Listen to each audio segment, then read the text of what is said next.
Bueno, iniciamos este curso ahora ya de crecimiento de la iglesia y tenemos este primer tema que son los factores de crecimiento en la iglesia. Es un artículo que empezamos a leer y ahora mismo vamos a hacer un pequeño resumen rápido del escrito total. El escrito total y lo vamos a leer aquí en pantalla para darnos una idea y luego vamos a ir tocando punto por punto de las partes principales de su manual. Si ustedes lo quieren ir buscando o subrayando, si no va a quedar como este, se los voy a mandar para que lo busquen ustedes en el manual. Es lo mismito que está en el manual, pero es un pequeño resumen. Es un resumen corto y luego un resumen extendido que vamos a ver ahora de este escrito que tenemos ahí en el manual. Entonces, vamos primero a este resumen corto y vamos a verlo aquí en pantalla. Lo voy a poner así grande para yo alcanzarlo a leer aquí. Y no sé si ustedes lo alcanzan a leer, si no se los mando. Por favor, ahí lo vemos. Dice, fíjense bien, el crecimiento de la iglesia ha sido ampliamente debatido y se han propuesto diversas claves como la oración, el evangelismo, el discipulado, la búsqueda de avivamientos.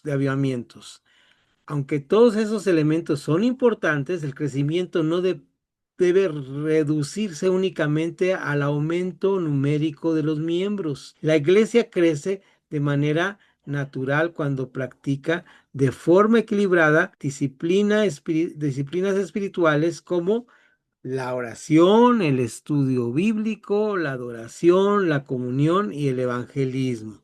Ese es el resumen de lo que ustedes ya tienen ahí en un muy extenso escrito. El siguiente párrafo es muy interesante y ahorita nos vamos a ir punto por punto. Enfatizar solo una de esas características puede provocar desequilibrios espirituales. Además, el éxito de una iglesia no se mide solo por la cantidad de creyentes, sino por la fidelidad y el amor hacia Dios. También influyen factores históricos, sociales y culturales en la expansión del Evangelio, y el momento de recoger frutos depende de Dios. Eso es un resumen de lo que estuvimos viendo en presencial allá con ustedes, ¿verdad?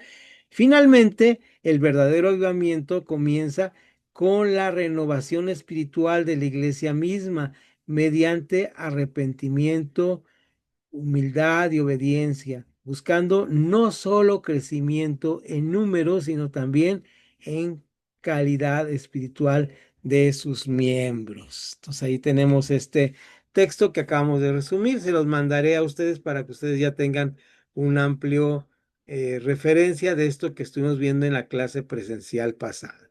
Lo que me llama aquí la atención y es muy importante es esta parte central donde dice que enfatizar solo una de estas prácticas puede provocar desequilibrios espirituales. Estos desequilibrios espirituales se dan cuando no hay una relación entre la praxis y la espiritualidad. Es muy común que las iglesias pasen por etapas de fe o de avivamientos, pero en estas etapas de fe o avivamientos suele haber desequilibrios que no nos llevan a un feliz puerto. ¿Cuál sería el feliz puerto? Nos lo dice aquí en el texto mismo, en que las personas tengan fruto. Si no hay fruto, no hay avivamiento, ¿no es verdad? Y entonces aquí tenemos esta gran realidad. Ahora, el número no es tan importante, dice aquí. Entonces vamos a ir viendo poco a poco esta situación de los números, cómo tiene que ver con esto. Entonces aquí ya vimos este texto, lo vamos a quitar por un minutito y regresamos a esta parte que tenemos aquí, que es los factores del crecimiento en la iglesia. Voy a ir destacando una serie de puntos y cada uno de los puntos vamos a ir discutiendo cómo tiene que ver con esta parte tan importante de lo que es el crecimiento de la iglesia en un sentido más bíblico, no en un sentido de lo que estamos viendo aquí como simplemente crecer por crecer. Voy a poner la pantalla más grande para que alcancemos a leer este texto y dice diversas propuestas sobre el crecimiento de la iglesia. Vimos ahí en el texto mismo que ustedes tienen a la mano diversas propuestas sobre el crecimiento de la iglesia. ¿Cuáles son estas diversas propuestas del crecimiento de la iglesia? Bueno, leímos ahí en el texto, entresaco algunas de las cosas que se leen en el texto. Pueden ustedes releerlo con calma porque es un texto más extenso. Yo solamente subrayé unas partes. Dice que existen diferentes ideas sobre cómo lograr el crecimiento de la iglesia y nos habla de oración, oración intercesora, ese es un punto. La otra es, pues obviamente, el evangelismo.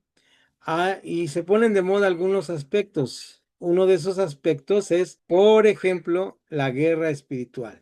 Ahí les pregunto, ¿ustedes es una moda que está por ahí? ¿Qué han oído hablar de la guerra espiritual? Los voy a poner aquí en otra galería para que me hablen. ¿Qué es la guerra espiritual? ¿No hemos oído hablar de ella o sí? ¿O por ahí hemos oído rumores? ¿De qué se trata? Sin preguntarle al tío Google, vamos a ver qué es esto de la guerra espiritual entre las iglesias. ¿De qué creen que se trata esto de la guerra espiritual? ¿Sí? A ver, cuéntanos un poco, Pastor Samuel. No puedes, no puede ahorita contestar. Sí, se ha oído, pero no puede. Está mudo el pastor. Le aplicaron la mudez. Lo que pasa es que como hay fiesta, no se alcanza a escuchar bien. No, no, se escucha bien. Se escucha bien. Sí, Sí, ok. fíjate que tiene una ventaja, les voy a contar un poquito, tiene una ventaja nuestro Zoom, que vuelve nuestros micrófonos unidireccionales. Por eso cuando se trató de usar en la iglesia para cantos no se escuchaba todo cortado, porque cuando entra un ruido fuerte, si fuera muy fuerte el ruido lo bloquea. Ahí te escuchamos perfectamente Ok. Porque inclusive traigo audífonos por lo mismo del del ruido. escándalo que hay aquí al lado. Bueno, la cuestión de la guerra espiritual, bueno, yo estoy en cierta manera no en acuerdo con cuál es el procedimiento, ¿no? Porque la guerra espiritual es que te pones a aventar, a levantar las piedras y sacar demonios de cucarachas y pues todo es eso, ¿no? Entonces comienzas a reprender y la otra es cuando te comienza a decir que tienes que comenzar a decretar y entonces no estoy de acuerdo en por qué no estoy de acuerdo, porque se está incitando a la gente a comenzar a reprender, o sea, algo que no tienes que hacer, ¿verdad? Ok, Y entonces ahí están las grandes consecuencias después o inmediatas también. Por eso no, esa cuestión de guerra espiritual, pues no es lo mismo conmigo. ok. Bueno, mi punto Y, de vista. no, y es muy válido tu punto de vista y es cierto, se van a extremos que son. Me gustó la frase que usaste, es quitar las piedras para sacarle los demonios a las cucarachas. Pues literalmente eso es, ¿no? Es un animismo donde todas las cosas tienen que ver con la cosa espiritual. No hay ninguna explicación. Entonces, y esto se da cuando hay un desconocimiento de las cosas. Yo a una persona que aconsejé en esta semana le daba el siguiente ejemplo. Si tú tienes un dolor de muelas, yo tengo un dolor, voy a decir que yo tengo un dolor de muelas. Y voy con el dentista de aquí de mi colonia y él me saca una radiografía y me enseña la radiografía y me dice, mire, toda esta parte que está negra aquí es una caries. Y la mandamos al laboratorio y una caries es un bicho que se hizo ahí porque come azúcar y usted necesita este antibiótico porque ya está infectada el nervio, ¿verdad? La parte. Y necesitamos sacarle parte de la muela y ponerle una resina que tiene tal cosa. Yo le digo, no, fíjese que yo pienso que es un demonio. Va a decir, pues sí, sí, mi estimado cliente, con mucho gusto, váyase a su casa. Qué curioso es que una persona tiene un desequilibrio emocional, va al psiquiatra, le saca una foto del cerebro, ve que hay una mancha en el cerebro, le hace un análisis y dice, le falta tal químico, ¿verdad? Por eso tiene este desequilibrio. Y entonces le vamos a dar este medicamento. Y voy a la iglesia y les digo, no, con el psiquiatra no vayas porque eso es un problema espiritual. Espiritualizamos de tal manera las cosas que nos salimos. Ahora bien, toda la razón lo que dijo el pastor Samuel y su apreciación, yo concuerdo con su punto de vista, podemos o no concordar con algunos otros hermanos, pero lo que sí tenemos que saber en que en un principio hubo gente que escribió acerca de la guerra espiritual. Les voy a mandar un manual sobre la guerra espiritual. Y este manual lo voy a tratar de localizar y lo debo tener, porque es muy interesante, porque fue lo primero que yo leí sobre guerra espiritual hace más de 20 años. Y realmente era tan sencillo como esto. Estamos en el mundo y la iglesia está siendo atacada por el mundo y la iglesia tiene la obligación de de enfrentar al mundo. Y no debemos dejar que la iglesia se meta al mundo. Ahí no había espíritu, no había nada. Y la manera de hacer guerra espiritual es ganando a la gente que esté en el mundo con nuestras armas espirituales presentándole el evangelio. Ese fue el manual que yo leí hace más de 20 años. Ya, a alguien le gustó el nombrecito y hizo todo eso que estaba diciendo Samuel hace un rato, que es esa gran falsedad de que todo tiene un espíritu, ¿no? Sí, no niego lo de los espíritus, no niego lo de que hay poderes malignos y que si uno se mete en algunas cosas va a terminar mal, eso estamos totalmente de acuerdo, ¿verdad? Y que el Señor sacó demonios también, pero no anduvo sacando demonios por donde pasaba. Sí, a uno le dice, ¿quién pecó esto? Es para ninguna de las dos cosas, para que la gloria del Señor sea manifiesta, ¿no? Entonces, ahí vemos cómo el Señor tuvo su momento y su lugar. Entonces, esto llega al punto donde una persona también con la cual estaba hablando me decía, una iglesia no es verdaderamente cristiana si no saca demonios. Y le dije, ¿por qué? Dice, porque cuando tú sacas demonios ya no hay problemas. Le digo, entonces en tu iglesia no hay problemas. Y se quedó así, ¿no? Somos humanos, tenemos problemas, tenemos fallas y tenemos opresiones del demonio. Y si nos metemos en un área donde no nos debemos meter, pues seguramente vamos a estar en el terreno del enemigo. Pero la guerra espiritual, nomás quería dar este pequeño aporte, eh, que es esto que derivó, nomás quería que ustedes lo dijeran, derivó en esto que nos estaba contando el pastor Samuel, derivó en esto. Entonces, cuando nos habla aquí que es la guerra espiritual, no estaba mencionando esta parte, por eso quería mencionarlo, sobre lo que conocemos hoy como una moda, que yo le llamo eh, la espiritualidad extrema, o un espiritualismo extremo de las cosas. Y por último tenemos el discipulado o el avivamiento. Todas esas son formas que dijimos, esto que está aquí en la pizarra, formas diversas, ¿verdad? Formas diversas propuestas sobre el crecimiento de la iglesia. Ahora sí, a estas formas propuestas tenemos que entender que hay peligros con estas formas que se vayan a extremos, ¿de acuerdísimo? Y estos extremos pueden ser bastante peligrosos. Pero entonces el peligro de buscar solo fórmulas de crecimiento numérico.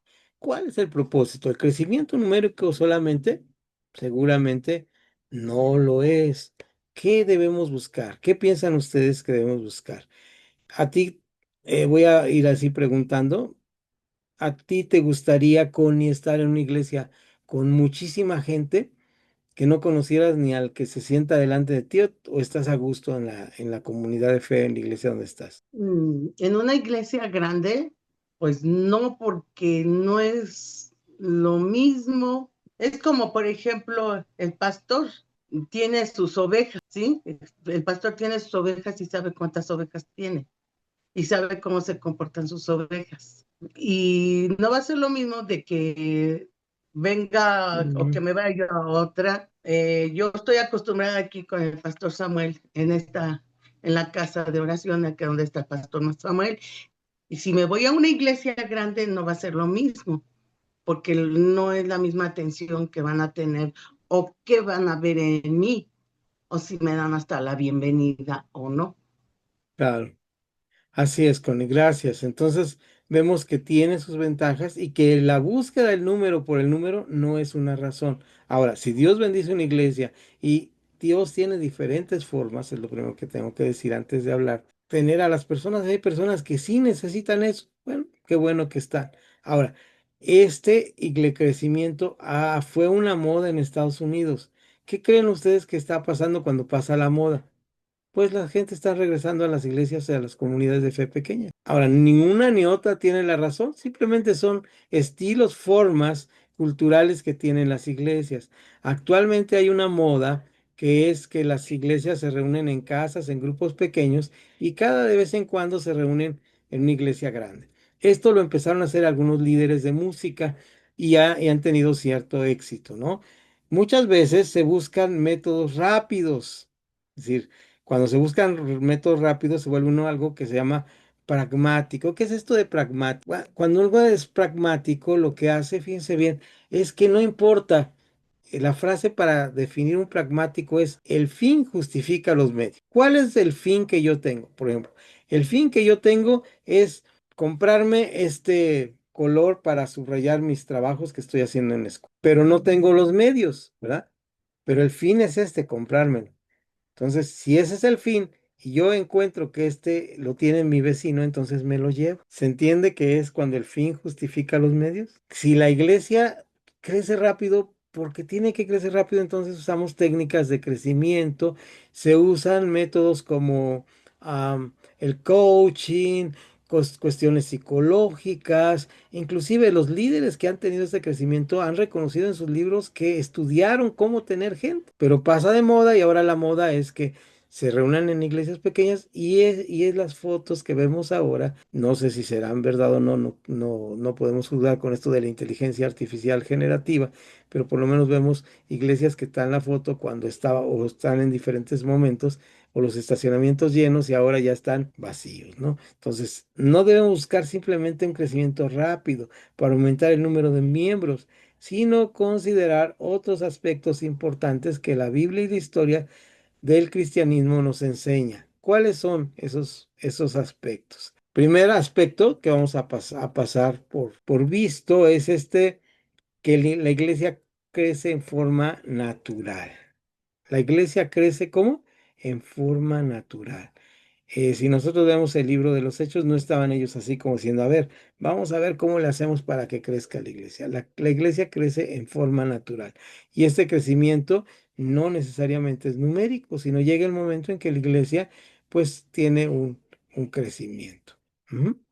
Y también un decrecimiento, porque hay factores sociales que tienen a tener esto. Les he platicado mucho este aspecto de que la iglesia tiene una puerta adelante por donde entra la gente, pero también tiene una puerta atrás por donde la gente sale. Y el problema más grande es las ventanas que tenemos al lado, que se nos meten de las otras iglesias, y esos a veces dan ciertas problemáticas, ¿verdad? Entonces, vemos este punto que es importante. Déjenme leer acerca de él y dice el crecimiento natural de la iglesia. La iglesia crece mediante la práctica constante y equilibrada de disciplinas espirituales como la oración, el estudio bíblico, la adoración, la evangelización, el discipulado y la comunión fraternal, la comunión los unos con los otros. Todos estos aspectos que leemos aquí son los que nos dan el crecimiento de la iglesia. Entonces, vamos a ir viéndolos en la pizarra para que vean ustedes que son muchos y no necesariamente tenemos que crecer normalmente en uno solo de los crecimientos. Aquí podríamos hacer, es más, lo voy a poner así grande para que lo vean en la pantalla mientras hablo. Me gustaría hacer un plato del buen comer cristiano. ¿Ustedes han visto en la escuela los niños que les dan ahora? Mis nietas a veces llegan con el libro del buen comer, ¿verdad? El plato del buen comer y trae dividido así como en pedacitos, en gajitos, que tiene que tener frutas, verduras, carnes, todo lo necesario, los diferentes colores que tienen que ver con esto.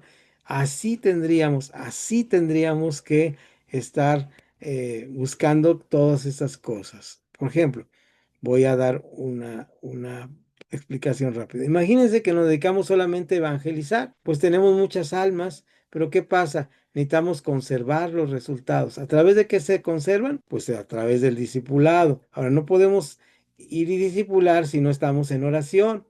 Ahora, los que traemos necesitamos darles estudio bíblico, necesitamos la adoración y necesitamos la comunión fraternal o el sentido de comunidad. Todos esos aspectos nos hablan de este factor que estábamos diciendo, que el crecimiento en la iglesia eh, es de forma natural. Todas esas formas son las formas naturales de crecer. Imagínense ustedes que tienen su niño pequeñitito, chiquitito, y dicen, no, pues el mejor alimento son las espinacas. Y durante los primeros 10 años de la vida, lo normal le da vasos de agua y espinacas. Pues va a ser un Popeye, ¿verdad? Un Popeye, pero no va a tener crecimiento porque necesita todo un crecimiento. Además, el crecimiento también necesita aprender a caminar, caerse, la vida social, todo esto es parte de nuestro crecimiento o nuestro desarrollo como seres humanos. Entonces, es muy imprescindible que nosotros como cristianos tengamos un crecimiento equilibrado. El equilibrio en la vida cristiana es algo muy importante. Pregunto aquí, Pastora Elvia o Pastor Juan, cualquiera. Ustedes han vivido etapas en su vida personal, no de su iglesia, no de su pastorado, en su vida personal espiritual, cualquiera de los dos, donde han notado que hay un desequilibrio en su vida espiritual o no han tenido esta experiencia. A ver qué me cuenta. Eh, Todo lo que mencionaba es necesario. Muchas Ujú. veces sí, hay desequilibrios porque sí, porque se deja de hacer algo que es necesario, pero que sí se dejan de hacer las cosas. Por enfocarse en una, desatiendes otra y estás así en desequilibrio. Y lo más adecuado es todos los que se mencionaban, ¿no? La oración, el evangelismo, todo, o sea, Así todo. es. Y sí, sí hay desequilibrios, o sea, lo acepto. Sí, sí, sí, sí los hay, ¿verdad? Tenemos que aceptarlos. Miren, yo, por ejemplo, yo, para ponerme con, por ejemplo, sin usar mucho la técnica del yo-yo, me gustan mucho los estudios bíblicos y tengo que confesar que tengo un problema serio con la oración. Sé que es una parte importante de la vida cristiana, muy importante, pero tengo problemas serios con la oración. Busco devocionales, busco técnicas, pero me es más fácil decir, ah, pues mejor hago un estudio. He llegado al extremo, no de la oración, otro extremo, que tengo que preparar varios estudios bíblicos para la semana. Hagan en cuenta que tengo clase lunes, miércoles, jueves, viernes, el sábado. Y el domingo estoy aquí, me paro a las 7 de la mañana, 6 de la mañana y estoy ahí escribiendo todas mis clases y preparando todo. Y de repente da la clase, la hora del culto, y a mí no me toca ni dirigir ni predicar ese día. ¿Y saben qué hago? Digo, nomás voy a la pura predicación. Está mal, ¿sí? Porque ya me pierdo la alabanza y hay un desequilibrio. Es decir, bien, como dijo Elvia, ahí tenemos un problema muy frecuentemente. Entonces, vemos esta parte de los desequilibrios y estamos ahí conscientes de esta situación. Tenemos que ser muy conscientes que podemos tener algunas veces de ese. Seguimos adelante y entonces vemos que el siguiente punto que tenemos es necesidad de equilibrio en la vida espiritual. Tenemos que ir a esta parte importante de la necesidad inminente de buscar un equilibrio. ¿Cómo podemos llegar a ese equilibrio? Vamos a ver aquí algunos aspectos. Necesidad de equilibrio en las disciplinas espirituales. No enfatizar solo una práctica. No debemos descuidar los aspectos que arriba estuvimos leyendo. Puede provocar problemas como, y fíjense bien el primer problema, se llama fanatismo. ¿Qué es un fanático? Ahora que viene el fútbol, yo he vivido toda mi vida sin necesidad de ver el fútbol y creo que puedo sobrevivir el resto de lo que me falta, que ya es poquito, sin ver el fútbol, pero hay personas que no pueden vivir sin el fútbol. ¿Cómo se les llama a estas personas? Fanáticos, ¿no? Ellos mismos se reconocen como fanáticos. Ahora, ¿cuáles son las características de un fanático? Una forma de fanatismo simplemente es defender aquello por lo cual creen, por lo cual quieren. El fanatismo simplemente es defender y hasta pelear por algo. ¿Hay fanatismo en nuestro cristianismo? Híjole, debemos estar con mucho cuidado porque a veces atacar al fanatismo también nos vuelve fanáticos. En este momento no voy a mencionar porque los cristianos no hablamos de política ni somos políticos. Somos seres políticos, pero no estamos en esto. Pero hay un país al norte que no me acuerdo cómo se llama y ahí tienen un presidente que ahorita olvidé el nombre. Y ese presidente ahora oran por él y todo y está en guerra y todo esto. Y hay, no estoy juzgando ni diciendo, es un hecho de la vida cotidiana. La cosa es que ahora en redes sociales, bueno, yo nomás tengo Facebook, es mi única red social, veo que se pelean ahí cristianos por un lado y de otro, pero parecen de veras fanáticos los dos. Porque lo defiende justo en el punto que estabas diciendo, pastor. Como si mi verdad es la única, ese es el punto, ¿verdad? Que ahí mencionas es entre líneas. Mi verdad es la única y voy a ir por ella. Entonces, mucho cuidado porque si no hay un equilibrio que va a provocar, fanatismo. Provoca algo más, es la ignorancia. Ignorancia es no querer conocer aquellas cosas que están a la vista. No es desconocimiento de las cosas, es no querer reconocer aquellas cosas que están a la vista. Ahora, también hay lo que se llama la ignorancia espiritual. ¿Cuál es la ignorancia espiritual? es cuando nosotros sabemos que Dios está queriéndonos guiar hacia ciertas cosas y nosotros decimos, no, mejor no. Además, podemos, por un lado, ser un cristiano fanático o podemos ser un cristiano que le llama aquí el manual frío, sin sentimiento alguno del cristianismo. Oye, hermano, es que eso, no, no pasa nada, así estoy bien, no, no necesito orar, como para qué, mira, he vivido, como dije ahora yo del fútbol, que fue una herejía lo que dije, así decimos, mira, he vivido mi vida sin la oración y no me ha pasado nada, estoy bien, no peco, soy buena persona. ¿Se dan cuenta ustedes cómo todo esto nos lleva a una vida fría? ¿Y qué hace la vida fría en la vida espiritual? Pues nos hace cristianos blandengues, endebles, sin convicciones, donde los otros fácilmente pueden decir, no, la verdad dice que es cristiano, pero no veo que realmente sea. Es terrible, es una de las cosas más terribles que pasan. Yo lo viví cuando era muy joven, cuando tenía amigos y yo en ese afán de, porque pues yo era nieto de cristianas y entonces pues era un orgullo para mí decir que era protestante, que era evangélico. Y luego en algún momento algunos de mis amigos más cercanos me decían, oye, yo pensé que los cristianos no hacían esto. Qué feo se siente, ¿eh?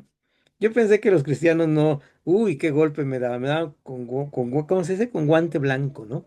De esa situación donde yo pensé, pues sí, es que estaba siendo un cristiano frío, un cristiano laxo, un cristiano que no tenía realmente una profundidad de vida en el crecimiento espiritual. ¿De acuerdo? Entonces todo esto tiene que ver con el crecimiento de la iglesia. Un crecimiento de la iglesia es donde una iglesia no importa. Nosotros aquí en nuestra comunidad de fe llegó un año completo, hermanos, donde solamente éramos los líderes, que éramos 6 personas y 2 personas que estábamos. Éramos 8 los que. Y ahora nos multiplicamos por 3, somos 18 o 20 personas y sentimos que ya somos, que crecimos mucho y no queremos crecer más. Bueno, si el Señor da crecimiento, adelante, ¿no? Pero no estamos así como obstinados en buscar. Nuestra labor, el Señor nos llamó a una labor específica y esa labor es dar testimonio en ese lugar donde estamos y a eso nos enfocamos, a que las personas nos conozcan. Ya todos saben que hay una iglesia y saben que hacemos labor social y saben que cortamos el pasto, que lavamos la banqueta, que estamos trabajando por la obra social. Todo eso es parte de lo que las personas conocen como esta iglesia, ¿no? En toda esta comunidad de fe.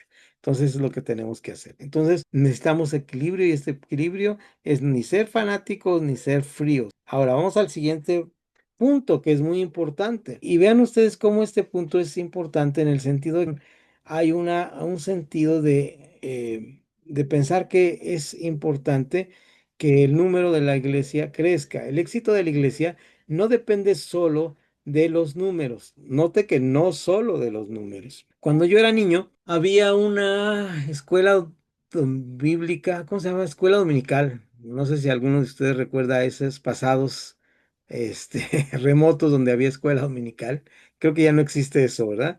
Y en esa escuela dominical uno iba a dar cursos o daban cursos.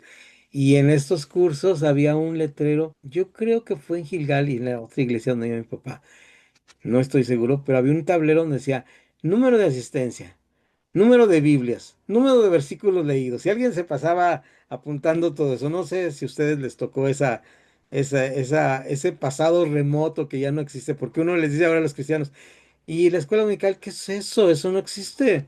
Eso ya no es, ya no es de unción, ya no es del Señor. Entonces, bueno, antes sí había, y había eso de la numeralia, y entonces iba como una estadística de crecimiento. Y está bien, no digo que estaba mal, pero no necesariamente el éxito de la iglesia depende solo del número. Y aquí tenemos algo importante que decir. Para Dios el verdadero éxito también se mide en la fidelidad. Eso lo subrayé ahí en el manual.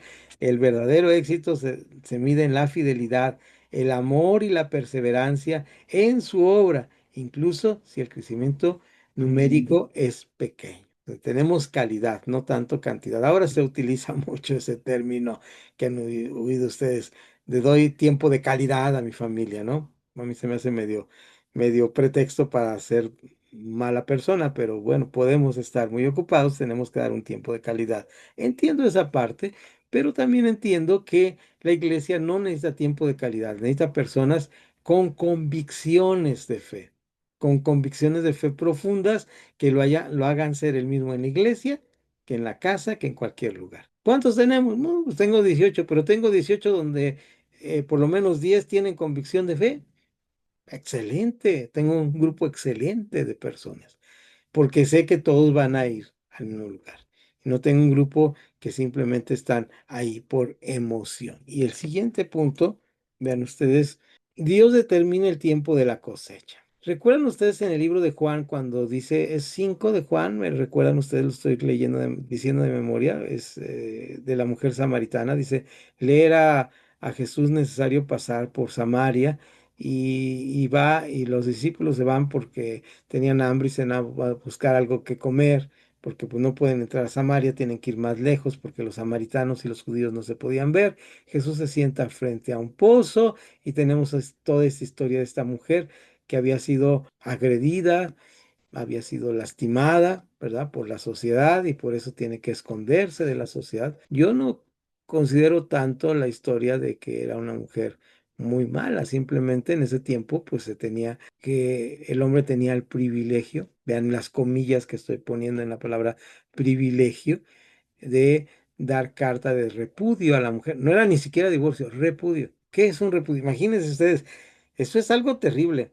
Que yo les dijera, ¿sabes qué? Es que yo te repudio. ¡Uy, qué palabra tan fuerte!, ¿no? La palabra repudio es una palabra muy fuerte. ¿A ella cuántas veces la habían repudiado? Varias veces. Entonces tenía esta estigma social sobre ella y está ahí y hay un hombre que le habla porque ahí dice, ¿cómo siendo tú judío me hablas? Y entonces empieza el diálogo con Jesús y el diálogo es muy interesante porque en uno de los de los momentos ella tiene una luz espiritual y dice, Señor, me parece que tú eres profeta. Y le dice algo más interesante porque ella tenía una convicción espiritual. Recuerdan que los samaritanos habían sido gente que los persas y todos esos que habían invadido Israel habían traído de las diferentes naciones y los habían puesto ahí para que se mezclaran con lo más pobre de la tierra y asimilaban una cultura que no era la suya, pero era al fin una cultura, una idea para tratar de arrasar con esa cultura, ¿no? Era una forma de imperialismo muy, muy interesante en ese tiempo.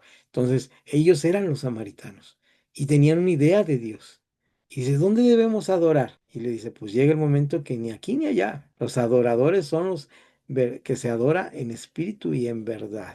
Son dos aspectos importantes de la adoración y esto la convence de la salvación que venía, Jesús venía a anunciar las buenas noticias, le está anunciando las buenas noticias y lo que hace la mujer es corre al pueblo y dice, vengan a ver, parece que he encontrado al Mesías, ¿verdad? O sea, ellos seguían esperando al Mesías, muchos de ese lugar se convierten y aquí está lo interesante de lo que vamos a ver. Dios determina el tiempo de la cosecha, porque ahí, en ese momento, cuando llegan los discípulos, todos despistados, y de que un poco se alertan de que Jesús, se extrañan de que Jesús estuviera hablando con la mujer samaritana.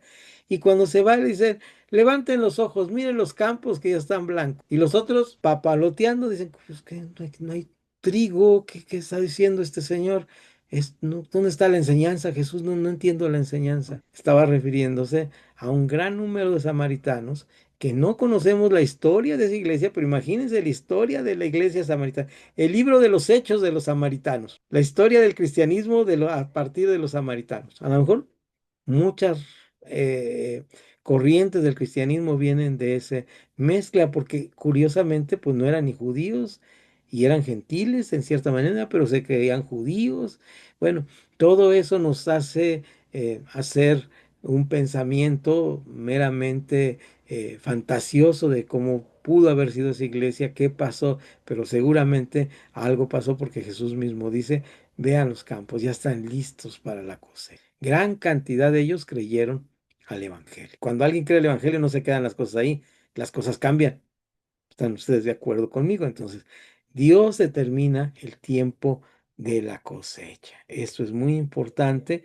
Dios determina, aunque la iglesia trabaje fielmente, no siempre verá grandes resultados inmediatos, ya que el momento de recoger los frutos depende de Dios. Y decimos nosotros, hay gente que siembra maíz o siembra frijol. Yo estoy sembrando ahorita frijolito de riego. Y ya comí mis primeros ejotitos en la semana. Qué bueno estuvo eso, con mis primeros tomatitos también de riego, tomate rojo. Pero hay quienes siembran cocos. Y le digo a mi esposa, tú siembras cocos. ¿Qué es sembrar cocos? Ella trabaja con los niños en las escuelitas de verano, de vacaciones. ¿Y qué pasa? Uno ve el fruto, a veces no inmediato. Y le decimos esto porque a mí me tocó un compañero de trabajo cuando yo tenía alrededor de 45 o 50 años, que me dijo, ¿tú eres cristiano? Sí, yo soy cristiano.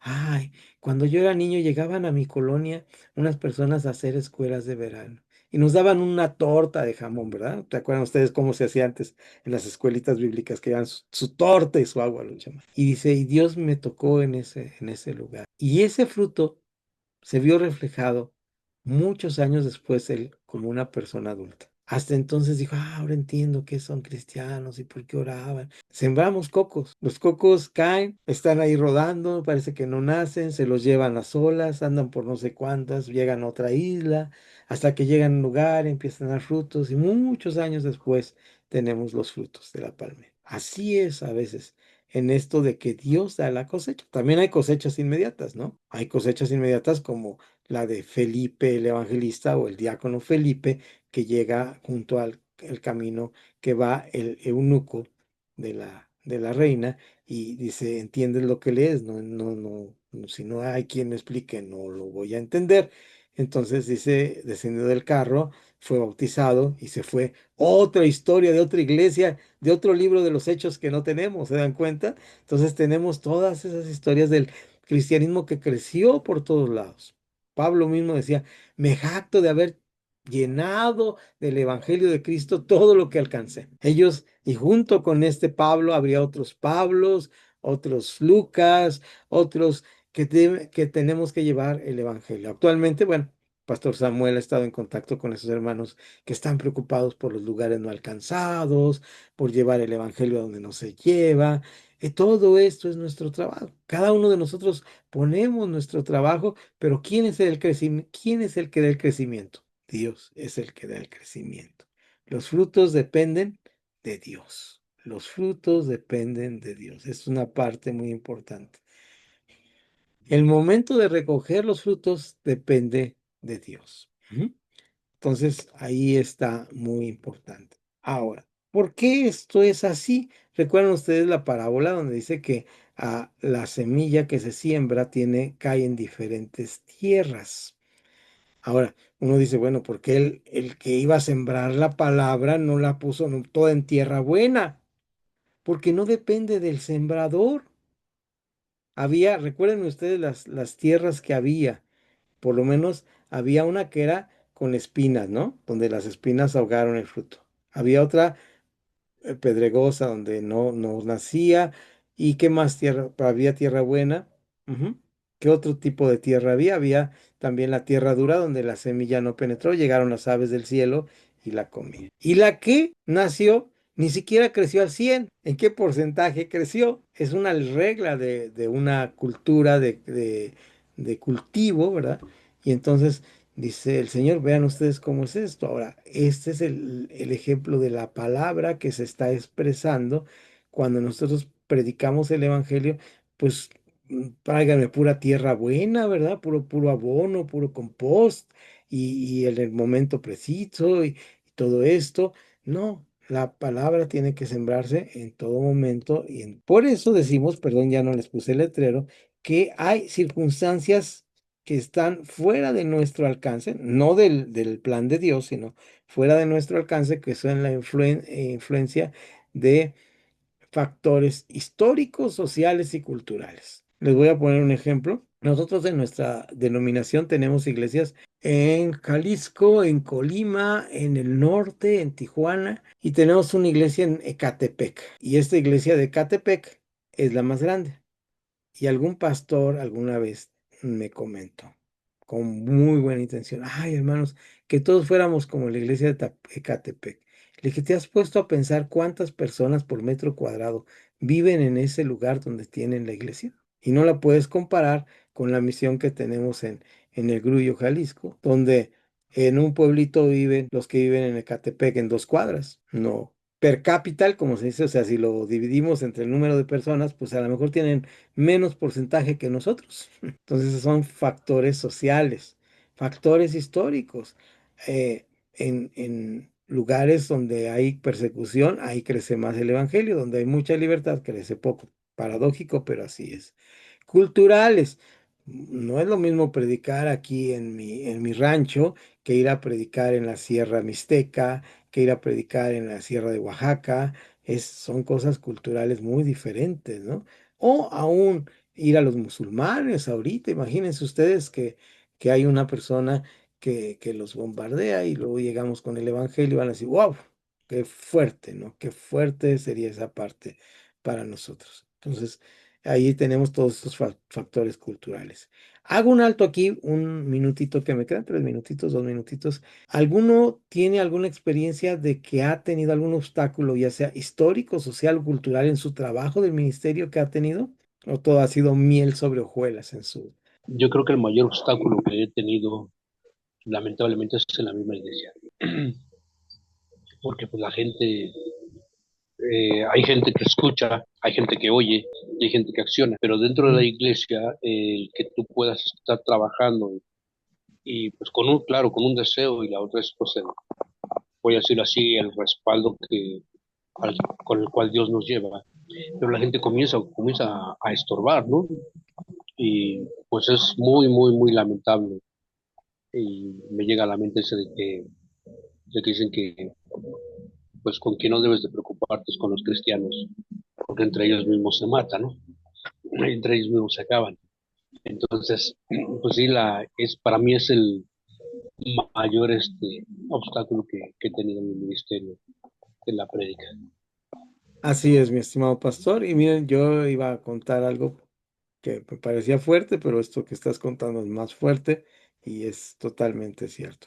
Yo tuve la oportunidad de hacer una misión hace muchos años, más de 20 años también, quizá más, en un lugar que se llamaba el Tepeguaje. Íbamos cada domingo a hacer el culto y empezamos por hacer los cultos dominicales, escuela dominical. Y por decirles algo, no estoy diciendo fechas ni horas exactas, pero hagan de cuenta que decimos, vamos a hacer el servicio a las 9, nos vamos a las 7:30 de la mañana, aquí a las 9 llegamos y hacemos el servicio. ¿Y qué creen? Que la gente no llegaba, llegaba a las 8:30, media hora después. Bueno, vamos a hacerlo una hora después. Y propusimos una después. ¿Y qué creen que pasaba? Que la gente tampoco llegaba. Entonces ya íbamos como a las 12 del día, cuando nos dimos que el problema era cultural. La gente a la hora, cuando preguntaban, y eran hermanos fieles, que era la mayoría. Yo pienso que el 80% de las personas, salvo las personas que nos abrieron el hogar, que eran papás de unos que se habían convertido aquí, conversión, y habían escuchado alguna vez el Evangelio, pero no estaban firmes. Yo pienso que la mayoría eran cristianos de primera conversión. Y cuando les preguntaba, hermano, pero ¿cuál es el problema? Pues es que, hermano, pues si dice a las 10 no, ay, son las 10, hay que irnos a la iglesia. Ya, peínate, lávate para irte a la iglesia. Entonces era algo cultural. Las 10 no era la hora de estar ahí, sino la hora de salir a llegar ahí. Y era un pueblito que se llegaba caminando en 15 minutos, pero a esa hora se ponían el guarache, se medio peinaban, se ponían el sombrero, ya iban caminando como en los pueblitos despacito, saludando a todo mundo, porque no había prisa alguna, era algo cultural. Eso de que empezara no era función. En otra iglesia donde estuve antes de la iglesia donde estoy ahora, que bueno, les he platicado que estuve en una iglesia por más de 30 años y luego fui a esa iglesia que ya era de este movimiento donde estoy. Alguna vez teníamos el problema de que la gente no llegaba temprano, no llegaba temprano, porque había un momento de oración y un momento de meditación y una palabra previa, y luego venía la alabanza y luego la predicación. Entonces la gente llegaba a la hora que ya estaba la alabanza y no escuchaba la predicación. ¿Por qué no escuchaba la predicación? Porque estaba la alabanza, se extendía mucho la alabanza y luego la predicación, la mayoría se salían, nomás iban a la alabanza. Y un día me dice el pastor, ¿cómo ve, hermano? ¿Qué hacemos? Le vamos a cambiar. ¿Qué le parece si le hacemos una trampa? Y vamos a poner a la hora de la alabanza, vamos a poner la predicación primero. Y me dijo el hermano pastor, no, hermano, no podemos hacer eso los hermanos, pues se enojan y se van.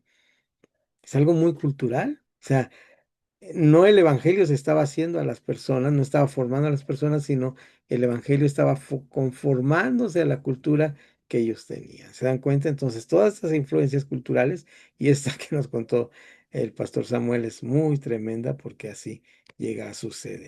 Vamos caminando porque ya nos quedan tres aspectos del crecimiento de la iglesia.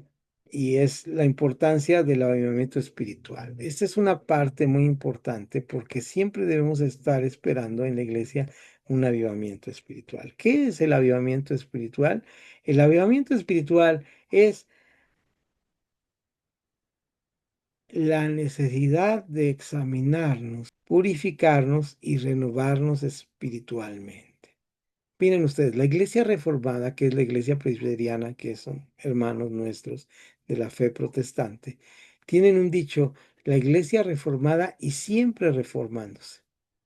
No nos debemos de convertir en cristianos estáticos, siempre debemos estar buscando una reforma en nuestra iglesia. La palabra reforma quiere decir volver a la forma original. Reforma es volver a la forma. Los cristianos siempre tenemos que estar viendo, siendo cristogéntricos, buscando a Cristo como nuestro lugar a donde vemos, la Biblia como lugar de partida, siendo bíblicos, y la comunidad, la comunión o la comunión entre los hermanos, la iglesia, como parte de donde nos desarrollamos y crecemos. Y siempre tenemos que estar volviendo a esto en nuestra fe cristiana. Además, la iglesia necesita de autoevaluación. Esto es importante. El que estemos diciendo esto, mis estimados hermanos, no quiere decir que somos conformistas, porque podría parecer, bueno, el hermano digo que con 16 está bien, vamos a ponernos como meta 16. Necesidad de autoevaluación de la iglesia. Autoevaluación, no de fuera, no necesitamos un asesor que venga, ni un hermano aún que vaya a su iglesia y decir, a ver, hermanos, ¿cómo están? Eso está bien, eso está mal. No, una autoevaluación. Es importante analizar aspectos tales como la predicación, la obediencia a la palabra, la unidad, la disciplina, el liderazgo y el compromiso con la misión. Ahí está. ¿Cómo es nuestro compromiso con la misión? ¿Cómo estamos analizando estas circunstancias? Es lo que este autor de este artículo grande que hemos estado revisando ahora nos dice: si hay estas circunstancias de revisarnos de esta manera, vamos a poder tener un crecimiento espiritual. Ahora no me traje café y se me está secando la boca. Bien, entonces esto es parte importante de este aspecto. El crecimiento, por último, y con esto vamos a finalizar el último punto que tenemos aquí, y con eso terminamos nuestra primera clase en Zoom. Y el crecimiento debe ser en cantidad y en calidad, las dos cosas juntas. No es pretexto decir, no, pues las iglesias chiquitas, entonces vamos a quedarnos donde dos o tres están reunidos, ahí está el Señor en medio de nosotros, vamos a quedarnos dos o tres. No, vamos a buscar un crecimiento en cantidad y en calidad. Si es uno por año, dos por año, está bien, pero que siempre estemos creciendo. Ujú.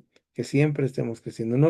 No perdamos la oportunidad. Yo decía ahora en mi comunidad de fe, hubo dos personas que vinieron y nos preguntaron, ¿aquí ya se bautizan? Sí, bueno, vamos a hacer un curso de bautismo. ¿Para dos? Sí, para dos vamos a hacer. ¿Por qué? Porque pues es parte de nuestra labor, ¿verdad? Nuestra labor es que la iglesia crezca y que crezca en calidad. Esto es importante y ahí es donde no solo importa el número de miembros, sino también la madurez espiritual y la verdadera consagración de los creyentes.